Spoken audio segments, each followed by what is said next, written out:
Vida y Esperanza, magazine político de actualidad y formación de Provida Latinoamérica. Un espacio para conocer la realidad del mundo postmoderno que le ofrece las herramientas para enfrentarse a él.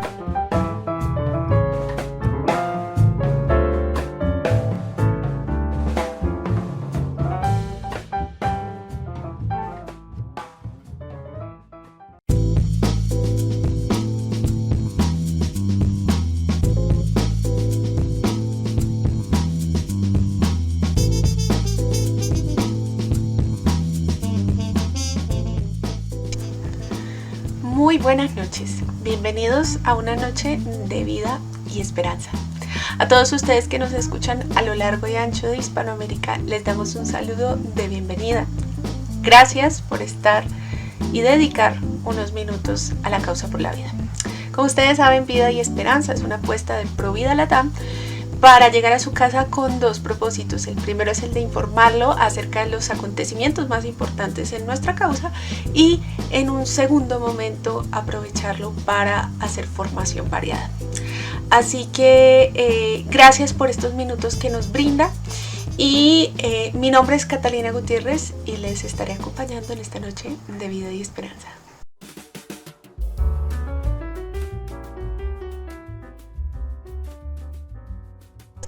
Arranquemos pues por las noticias más relevantes para la causa en los últimos días. Y empezamos por la ONU, pues el pasado 20 de febrero en Nueva York tuvo lugar una nueva polémica entre los delegados de países occidentales y de otros países ante las Naciones Unidas, luego de una negociación sobre la redacción de una resolución relacionada con la protección de la familia, pues el bloque occidental ejerció presiones para incluir nociones distintas a las de familia natural en favor de la ideología de género. Y ahora pasamos a la Argentina, pues recientemente el Tribunal de Justicia de Santa Rosa, en la localidad de La Pampa, condenó a la máxima pena, esto es prisión perpetua, a Magdalena Espósito Valenti y Abigail Páez por el asesinato del pequeño Lucio Dupuy, menor de apenas 5 años e hijo de una de las autores del crimen, luego de haberse probado en juicio su culpabilidad por los delitos de homicidio por alevosía y ensañamiento y abuso sexual con acceso carnal. El caso del pequeño Lucio, asesinado el 26 de noviembre de 2021, que conmovió a toda la Argentina, ha resultado en un justo cuestionamiento acerca de las motivaciones de las autoras para cometer este horrible crimen, pues se trata de feministas lesbianas que manifestaron en múltiples ocasiones su odio al sexo masculino. Y ahora pasamos a Colombia, pues en el pasado mes de febrero un miembro del partido de gobierno radicó en el Congreso de la República un proyecto de ley que busca admitir y regular la práctica del alquiler de vientres, que como se sabe es una de las alternativas de mayor interés para los grupos de presión político-económicos como el LGBT, para adquirir a niños como hijos propios dentro de familias compuestas por parejas del mismo sexo. El proyecto busca responder a la exhortación que hizo la Corte Constitucional en septiembre del año pasado y en el que se otorgó un plazo de 6 meses para la regulación de esta práctica. Y continuamos en Colombia con una noticia alentadora, pues el pasado 26 de febrero se llevó a cabo la Marcha por la Vida en Bogotá, en la que la ciudadanía provida exigió a las autoridades públicas la eliminación de la cultura de la muerte que se ha implantado en el país. Empecemos pues por la ONU. Pues hace pocos días tuvo lugar en Nueva York una nueva negociación relacionada con la redacción de una resolución de las Naciones Unidas sobre protección de la familia. Sin embargo, el llamado bloque de países occidentales con Estados Unidos y la Unión Europea a la cabeza fue denunciado por parte de delegaciones de otros países que acusaron a este bloque de querer imponer por medio de chantajes y presiones irregulares definiciones sobre la familia que no son compartidas por todas las delegaciones. De acuerdo con los denunciantes, las delegaciones occidentales progresistas actuaron de mala fe al intentar modificar instrumentos internacionales vinculantes de derechos humanos que protegen a la familia natural y así manipular las políticas que se recogen en estos documentos con el propósito ideológico de admitir el concepto de género como una forma de discriminación en el reconocimiento de familias distintas a la tradicional. Delegaciones como las de Nigeria, Senegal, Djibouti, Irán, Libia, Mauritania y la Santa Sede señalaron que las delegaciones occidentales hicieron un abuso desenfrenado del consenso para reflejar únicamente preocupaciones del hemisferio norte, excluyendo las legítimas reservas que tienen otros países acerca del concepto de familia que pretende imponerse mediante el conocido lobby a favor de políticas LGBT. A pesar de la resistencia, el bloque occidental logró incluir en la redacción final algunas referencias a, comillas, formas múltiples e interrelacionadas de discriminación, lo cual da lugar a interpretaciones conformes con la ideología de género. Y ahora pasemos a la Argentina, pues el 17 de febrero de este año, el Tribunal de Justicia de Santa Rosa, en la localidad de La Pampa, condenó a prisión perpetua a Magdalena Espósito Valenti y a Abigail Páez por el asesinato del pequeño Lucio Dupuy, menor de apenas 5 años e hijo de una de las autores del crimen. El crimen que conmocionó a toda la Argentina y a toda la región habría sido perpetuado el 26 de noviembre de 2021, luego del que el pequeño Lucio muriera a causa de una brutal paliza que le propinaron su madre y la pareja de su madre durante más de 2 horas, luego de una larga agonía. El dictamen forense determinó además que Lucio había sido víctima de abusos sexuales recientes y de vieja data y que su cuerpo mostraba lesiones anteriores a las que le ocasionaron la muerte, por lo cual el tribunal concluyó que se trató de un largo proceso de maltrato contra el menor. A pesar de que la sentencia condenatoria satisface en buena medida las pretensiones de la familia paterna de Lucio, esta acudirá a otro recurso judicial para que se logre que la condena también hable de las motivaciones ideológicas del crimen, puesto que las evidencias demuestran que el principal móvil fue el odio al sexo masculino, ya que las condenadas son activistas feministas lesbianas que por distintos medios expresaron opiniones ideológicas de este tipo. Además de estos ya significativos antecedentes, el caso ha tocado fibras en la institucionalidad argentina debido a presuntas negligencias del personal sanitario que lo habría asistido en por lo menos 5 ocasiones dentro de los 3 meses anteriores a su fallecimiento, sin haber ni constar denuncias, a pesar de que este personal sanitario había tratado lesiones como mordeduras y quemaduras. En sentido similar, la opinión pública ha llamado la atención sobre las razones por las cuales la jueza de familia decidió, sin realizar un estudio socioambiental, que Lucio viviera con sus abusadoras. Y por último, vamos a Colombia con las 2 siguientes noticias, porque primero, el pasado mes de febrero, el partido de gobierno radicó ante el Congreso de la República un proyecto de ley para legalizar y regular la práctica del alquiler de vientres. De acuerdo con Alejandro Ocampo, representante a la Cámara por el partido Pacto Histórico del presidente Gustavo Petro, la iniciativa busca darle vía libre al alquiler de vientres mediante la regulación de los contratos que, por cierto, lograrían que se asegure el mercado para aquellos que desean tener hijos y no tienen posibilidades naturales de concebir y gestar, particularmente parejas homosexuales, y cuentan, eso sí, con la capacidad económica para ello. A pesar de que la iniciativa actual proviene del partido de gobierno, que es de tendencia abiertamente progresista, esta no ha sido la única. Partidos de oposición y que se perciben como conservadores, como el Centro Democrático, han liderado proyectos de ley similares que no han logrado las mayorías suficientes para hacer ley.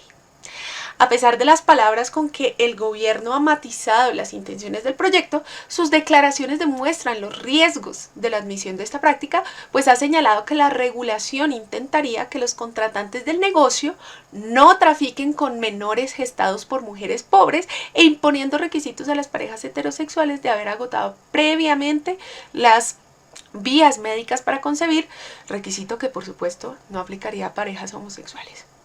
De hecho, en declaraciones del representante Ocampo se observa que la práctica misma conlleva ya suficientes peligros que aún no quedan claro cómo se atajarán con este proyecto de ley.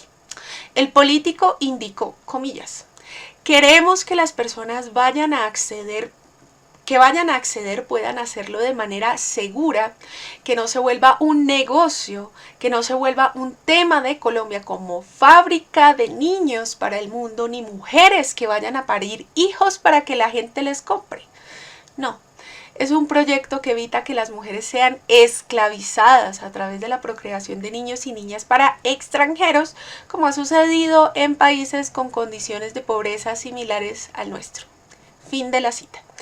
Esta iniciativa es una respuesta a la exhortación hecha por la Corte Constitucional colombiana en septiembre del año pasado, que se hizo al gobierno y al legislativo para regular la práctica, luego de que con ponencia de la magistrada conservadora Cristina Pardo, este tribunal fallara a favor de un hombre que había adquirido a una menor a través del alquiler de vientre de una mujer en condiciones de vulnerabilidad económica y se le otorgara a él la licencia de maternidad correspondiente, mientras que a la mujer que había dado a luz se le reconociera apenas una incapacidad por 7 semanas.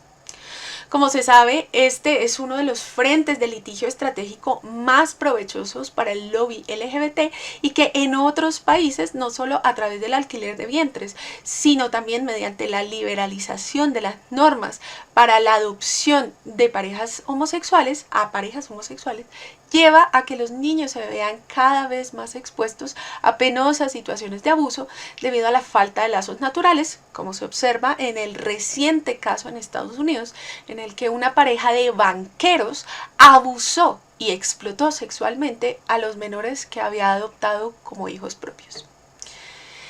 Y como decíamos, la última noticia es una alentadora también en Colombia, pues el pasado 26 de febrero se llevó a cabo la Marcha por la Vida en Bogotá, en la que la ciudadanía provida exigió a las autoridades públicas la eliminación de la cultura de la muerte que se ha impuesto en el país. La movilización, que inició a las 10 de la mañana en la capital, se desplazó a protestar en una zona de la ciudad donde existen más de 20 clínicas legales y clandestinas que realizan abortos, incluso hasta el mismo día del parto, luego de que la Corte Constitucional despenalizara esta práctica en 2022. La marcha se convocó en tal fecha con el propósito de recordar la nefasta sentencia de la Corte Constitucional que el 21 de febrero de 2022 admitió la práctica del aborto a libre demanda hasta los 6 meses de gestación y a través de causales hasta el mismo día del parto. La protesta pretendió recordar a las autoridades públicas que Colombia es un país católico y que la agenda contra la ley natural es ilegítima, al tiempo que hacer un llamado para que los colombianos despierten ante la sombría realidad de cientos de miles de personas que dejan de nacer a causa del aborto.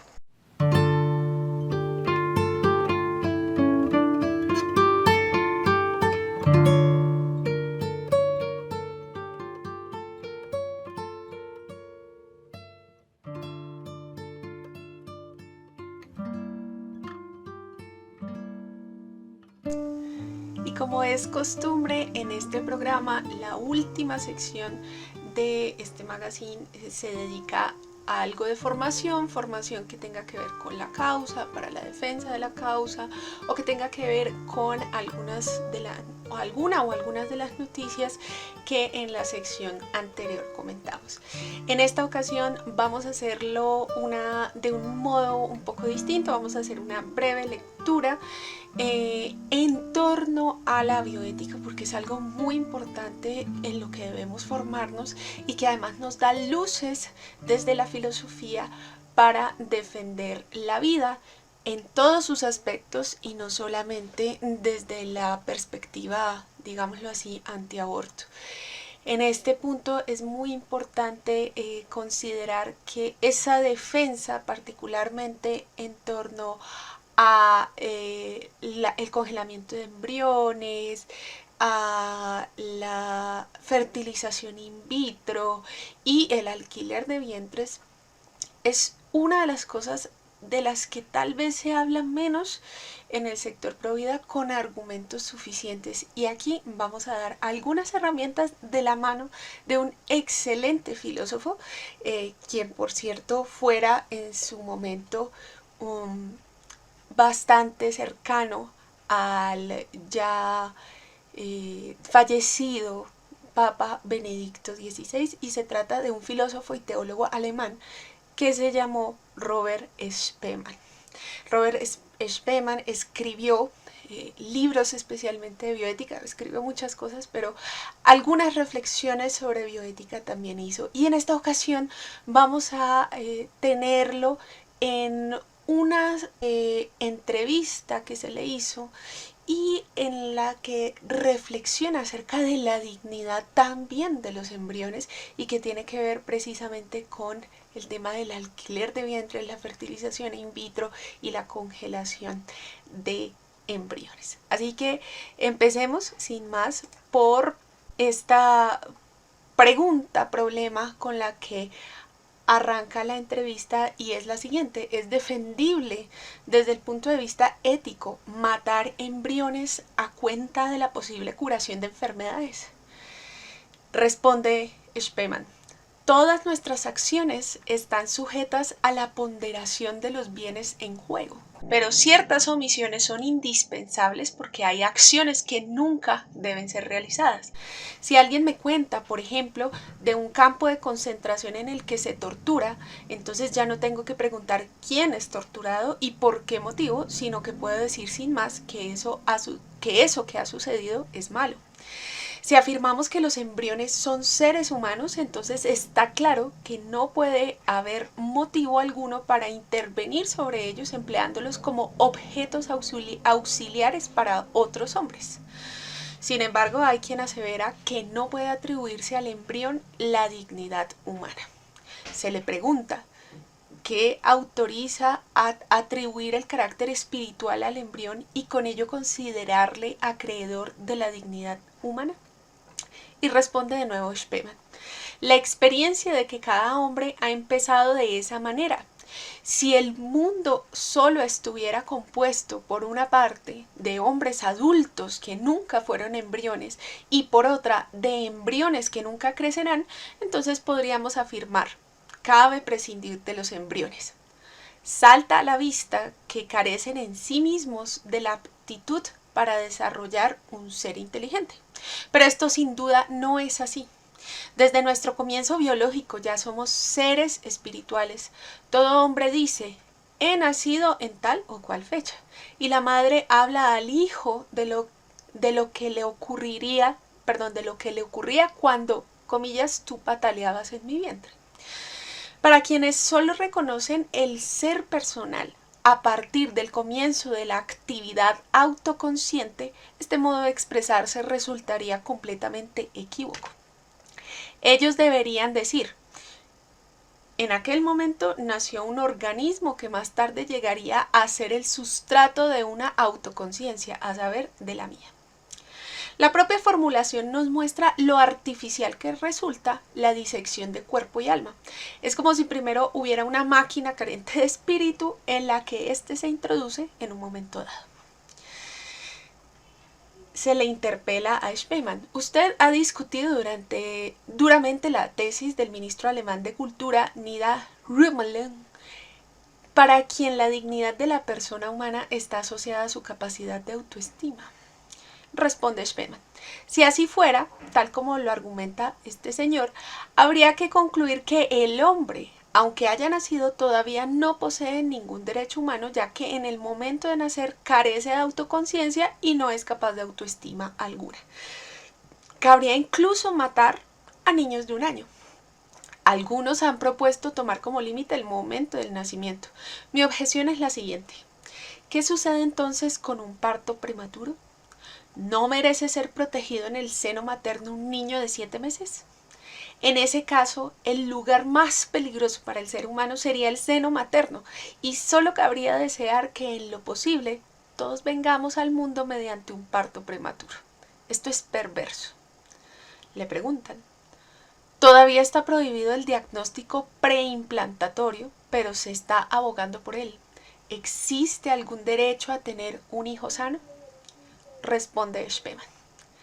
Existe el justo deseo de tener un hijo sano, pero derecho propiamente no hay. Aquí se emplea un lenguaje torticero.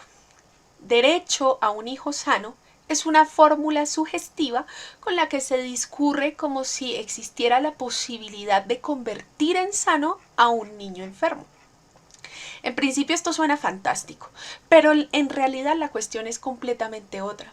¿Está permitido matar a un niño enfermo para tener uno sano? Naturalmente, este derecho no existe. Le preguntan, ¿acaso no está el médico en peligro de entrar en un dilema moral si se opone a determinadas terapias? Responde Spemann. La cuestión de hoy es la siguiente. ¿Cómo entienden los médicos su propio trabajo? Continúan firmemente sujetos a la ética médica tradicional según la cual deben ayudar a promover la vida y no a destruirla. Hablar de dilema induce a error. No se trata de si el médico puede ser culpable o no. No hay ninguna culpabilidad necesaria. Si yo no presto una ayuda que no puedo prestar, entonces no soy culpable.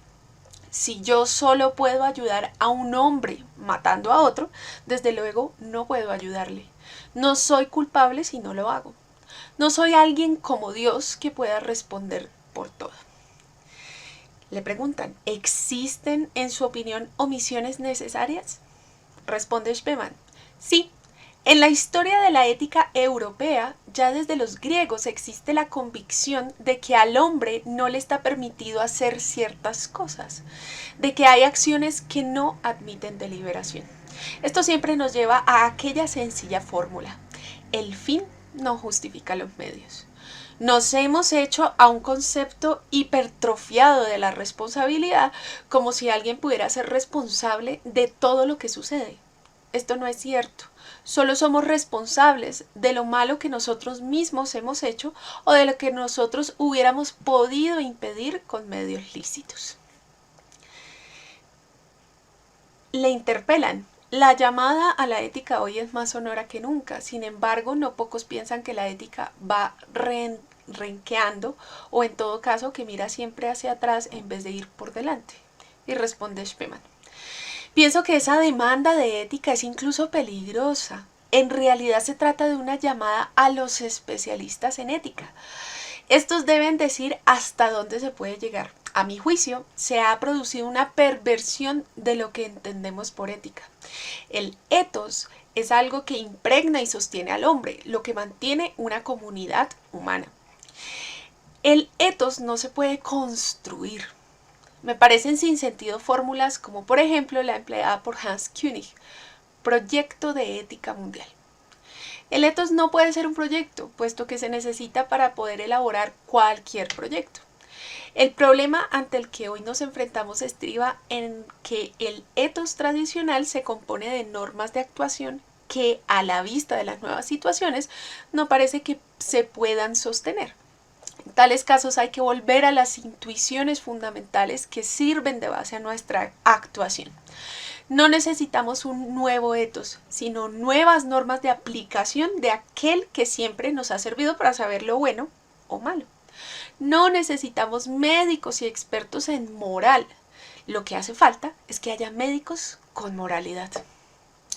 Le preguntan, ¿está usted entonces en contra de la bioética como rama especial de la ética?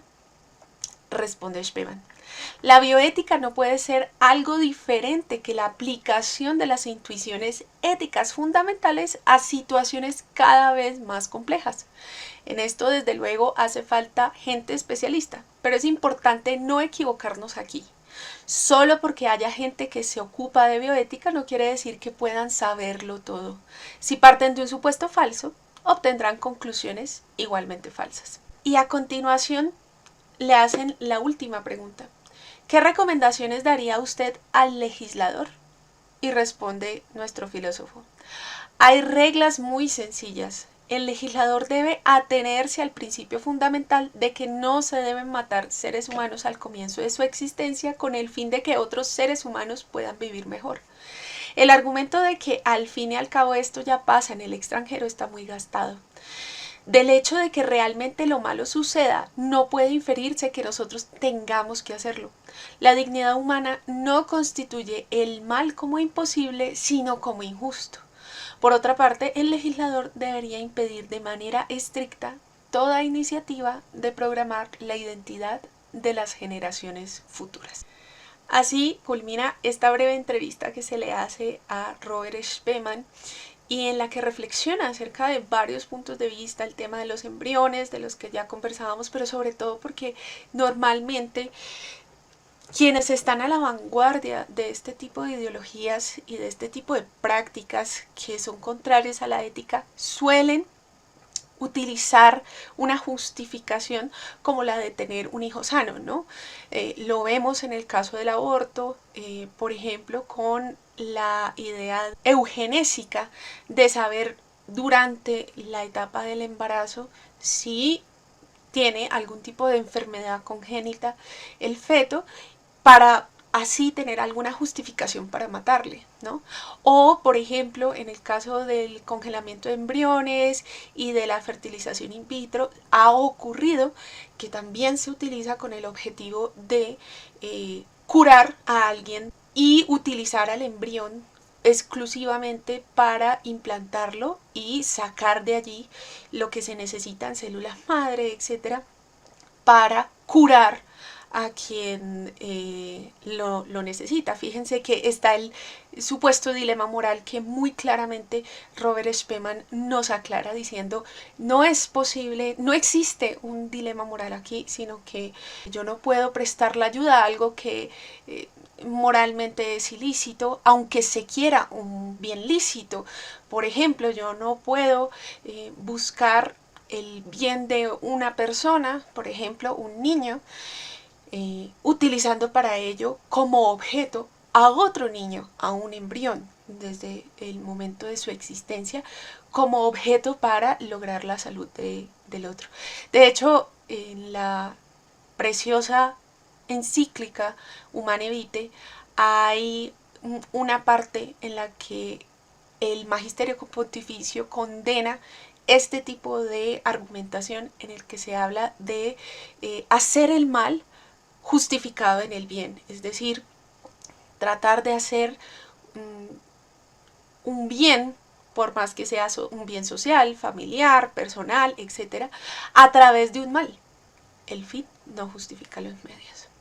Pues bien, esto ha sido todo por esta noche. Les agradecemos por estar con nosotros, por sintonizarse. Y ya saben que continuaremos en este podcast. Ahora lo haremos cada 15 días porque, bueno, hemos tenido una breve pausa debido a las actividades pro vida que se han dado aquí en Colombia, particularmente la marcha de la que conversamos. Y lo haremos cada 15 días con el objeto de tener una mayor regularidad. Así que gracias por estar con nosotros, no olviden sintonizarnos y estamos en las redes sociales como @providalatam, tenemos nuestro canal de YouTube, tenemos el Instagram @providalatam y en Twitter estamos como @providalatam. Ok, muchas gracias por esta noche y Dios les bendiga.